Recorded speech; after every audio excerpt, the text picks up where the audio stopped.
सभी का इस चैनल पर हार्दिक स्वागत है। इस टॉपिक में जीके के महत्वपूर्ण प्रश्नों को देखेंगे जो प्रतियोगी परीक्षाओं के लिए बहुत ही महत्वपूर्ण है।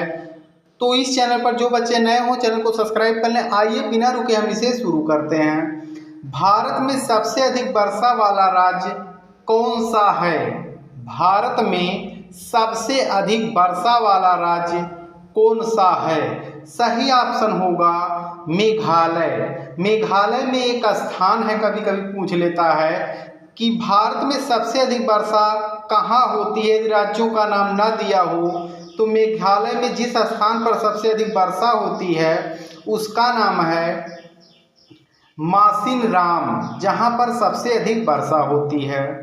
मुगल वंश की स्थापना किसने की थी? मुगल वंश की स्थापना किसने की थी? सही ऑप्शन होगा बाबर ने। मुगल वंशों ने भारत पर हमारे यहाँ पर लगभग 600 वर्षों तक शासन किया था। भारत के वर्तमान राष्ट्रपति कौन हैं? भारत के वर्तमान राष्ट्रपति कौन हैं? सही आपका ऑप्शन होगा द्रौपदी मुर्मू। ये भारत के वर्तमान की राष्ट्रपति हैं। राम मंदिर को किसने तोड़ा था? राम मंदिर को किसने तोड़ा था? सही आपका ऑप्शन होगा ऑप्शन नंबर बी बाबर ने। जो राम मंदिर है यह भारत के अयोध्या में है, जो कि आपका उत्तर प्रदेश जिला में पड़ता है। अंग्रेजों ने किस कानून को काला कानून कहा था? अंग्रेजों ने किस कानून को काला कानून कहा था? रॉलेट एक्ट को। भगत सिंह के साथ किस किस को फांसी दी गई थी? भगत सिंह के साथ किस किस को फांसी दी गई थी? वे थे भगत सिंह, राजगुरु और सुखदेव। इन तीनों को एक साथ अंग्रेजों ने फांसी दी थी। केदारनाथ मंदिर का निर्माण किसने किया? बहुत ही फेमस स्थान है। केदारनाथ मंदिर का निर्माण किसने किया? सही ऑप्शन होगा पांडवों ने, जो कि हम महाभारत की कथा में इसको पढ़े हैं और देखे भी हैं कि जो महाभारत में है पांडवों ने ही केदारनाथ मंदिर का निर्माण करवाया था। युग कितने प्रकार के होते हैं? युग कितने प्रकार के होते हैं? 4 प्रकार के युग होते हैं। भारत के किस शहर को पिंक सिटी कहते हैं?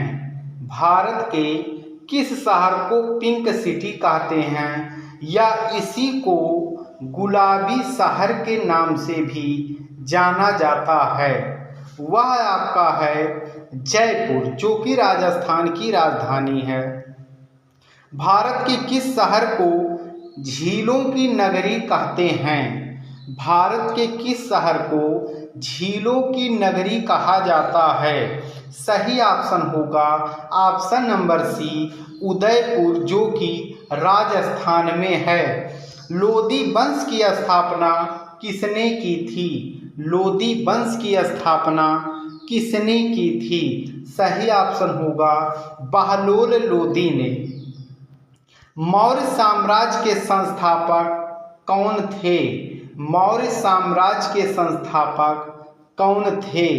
सही ऑप्शन होगा चंद्रगुप्त मौर्य। ये मौर्य साम्राज्य के संस्थापक थे। भारत का राष्ट्रीय प्रतीक क्या है? अगला जो प्रश्न है, भारत का राष्ट्रीय प्रतीक क्या है? सही आपका ऑप्शन होगा ऑप्शन नंबर सी अशोक स्तंभ। इसके बारे में आप कुछ चीज़ें जान जाएं।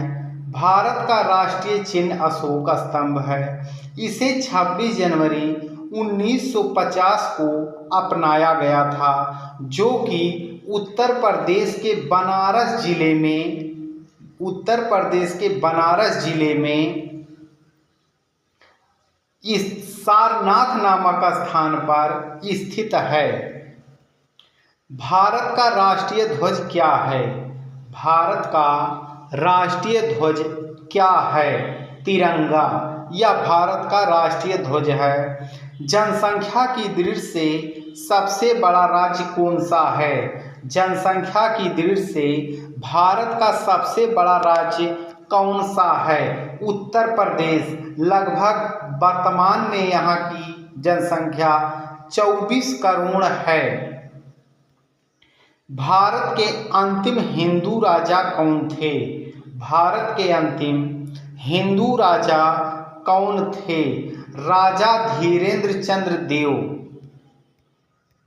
रामायण काल में भारत का नाम क्या था? रामायण काल में भारत का नाम क्या था? सही आपका ऑप्शन होगा जम्बूद्वीप। रामायण काल में भारत का नाम जम्बूद्वीप था।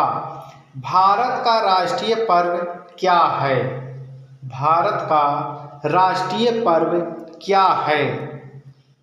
सही ऑप्शन होगा उपरोक्त सभी। स्वतंत्रता दिवस, गणतंत्र दिवस और गांधी जयंती, ये 3 पर्व ऐसे हैं जो भारत के राष्ट्रीय पर्व हैं।